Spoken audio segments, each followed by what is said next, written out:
The Convenience Store by the Sea by Sonoko Machida.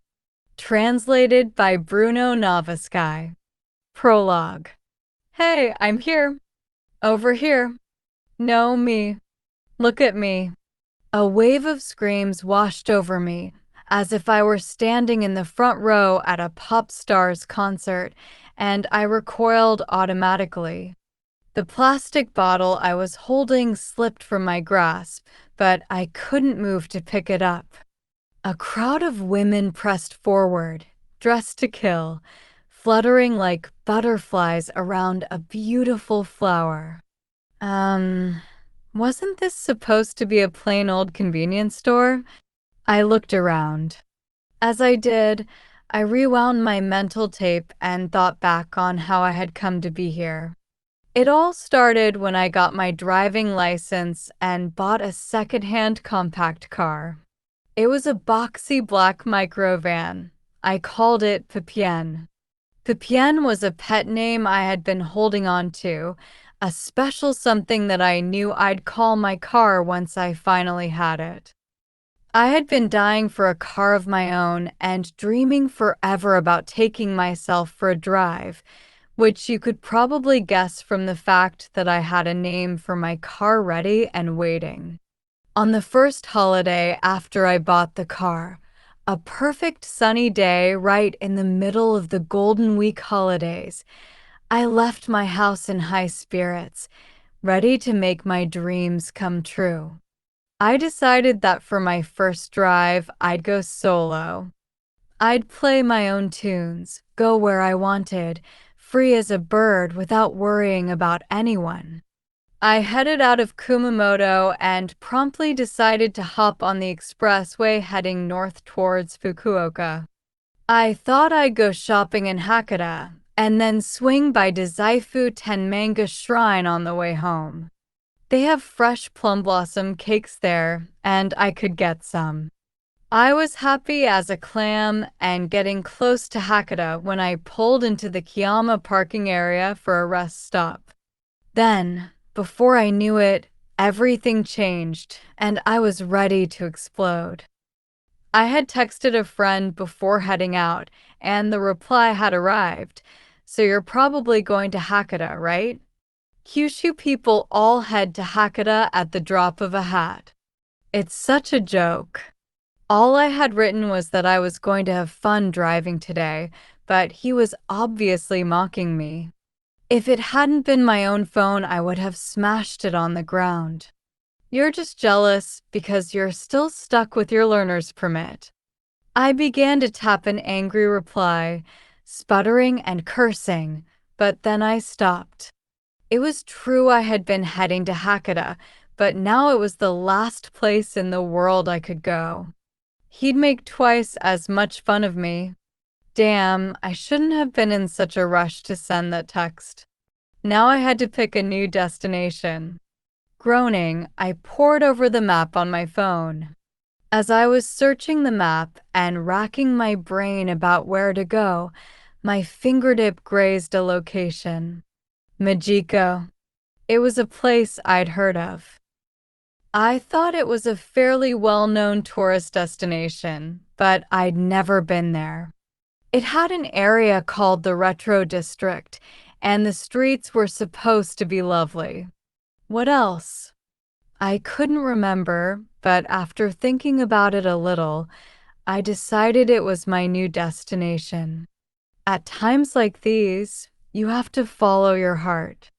2 hours later, I was giving my heart a nice round of applause, having arrived in Majiko without incident. Adorable retro buildings by the glittering sea, the sound of rickshaws rolling by. I heard a lively voice, and as I turned, a man hawking bananas called out to me. The bananas, a perfect bright yellow, shone as if they had absorbed all the sunlight streaming down on them.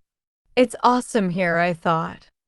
I'd love to take a walk with a boyfriend here someday, if I ever have one.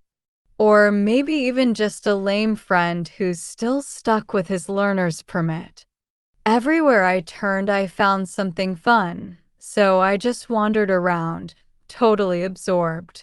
May had barely begun, but it felt like a perfect summer day. I had another local specialty for dinner, baked curry au gratin, and afterwards I felt like having some tea. I noticed a convenience store nearby, so I went in. Whenever I go somewhere new, I can't help thinking what strange places convenience stores are. No matter the town, you just have to step inside and the space transforms into something nostalgic, full of familiar comforts.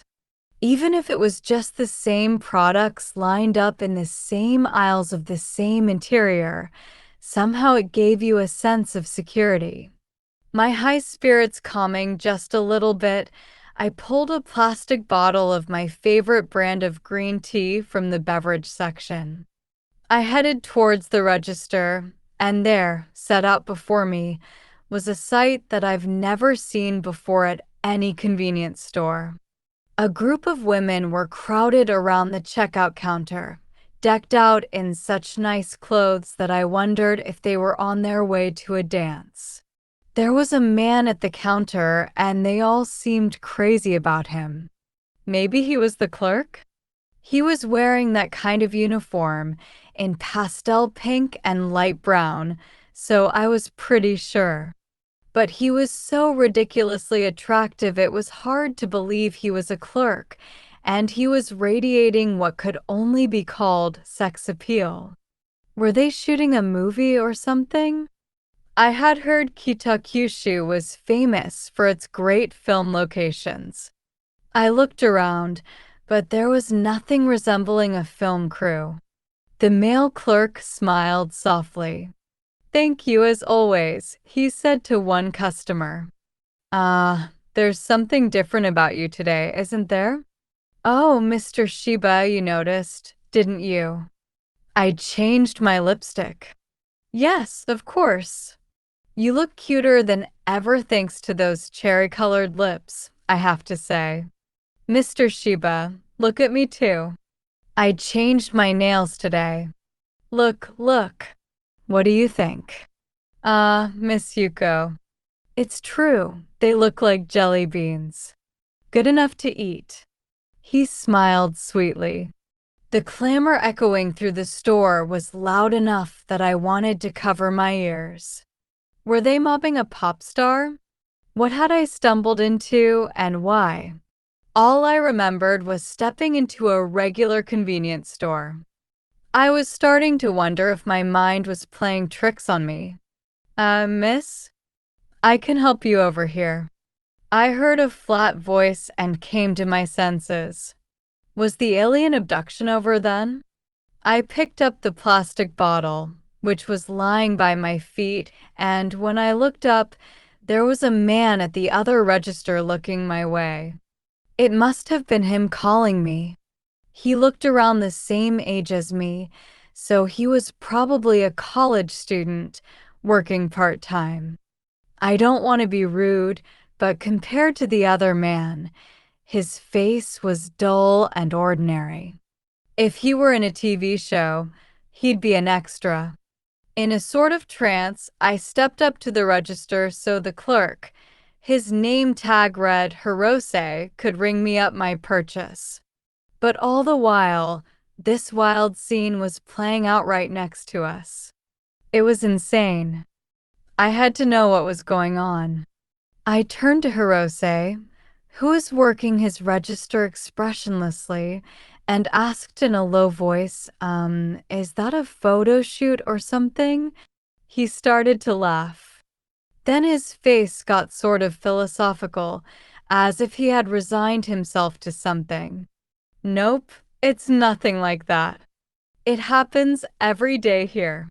Every day." Hirose gave a small nod, put a paid sticker on the bottle, and handed me my change. Bottle in hand, I took another look at the scene next to us. The women had seemed friendly enough at first, but now the atmosphere had started to turn hostile. The woman with the jelly bean fingernails had held them to the manager's mouth, saying, "Go ahead, taste them," and someone else had told her, sharply, that she was behaving shamelessly. "Please don't fight. I want to see you all smiling." The man looked troubled, and the women tried to smile. But the more they tried to compose themselves and outsmile each other, the stiffer they looked. Of course, I'd seen this kind of standoff between classmates, but was this the norm here? I looked at Hirose questioningly, and he silently nodded. Seriously? I felt like I wanted to hang out a little longer as a spectator, but it was getting late. If I didn't head for Kumamoto soon, it would be midnight by the time I got home. Reluctantly, I pulled myself away from the checkout, towards the automatic doors at the front of the shop. "Thank you for coming." As I stepped outside, a voice that wasn't Hirose's came floating from behind after me, and I glanced back. That male clerk was looking my way and smiling. His gaze seemed to caress nerves hidden deep under the skin of my back, and a shiver ran down my spine. I dropped the plastic bottle again, and it started to roll. Flustered, I chased it to the middle of the car park and hurriedly gathered it up. When I looked up, he was still watching me, his full lips curving in a gentle arc.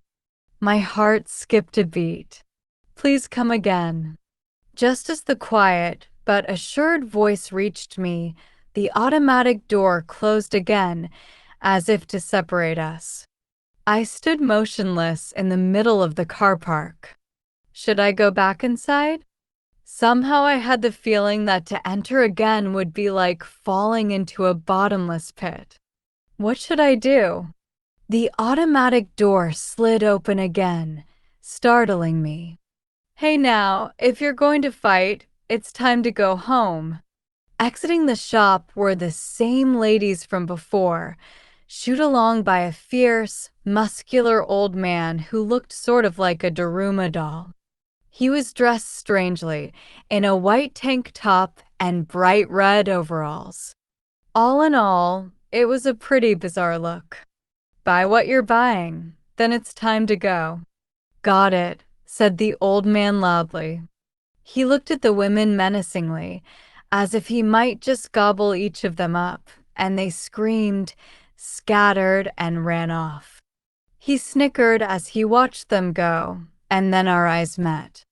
"And you," he said, eyebrows raised, apparently thinking I was one of the ladies. "Go home," he growled. I'm going."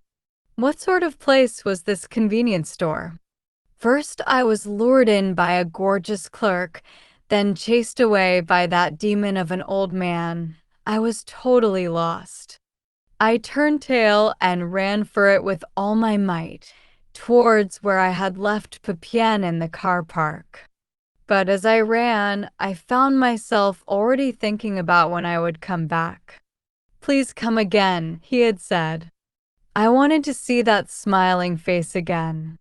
I wanted to get to the bottom of that smile. As I sped through Majiko Port, I worried about the sea of love that seemed to have washed over me.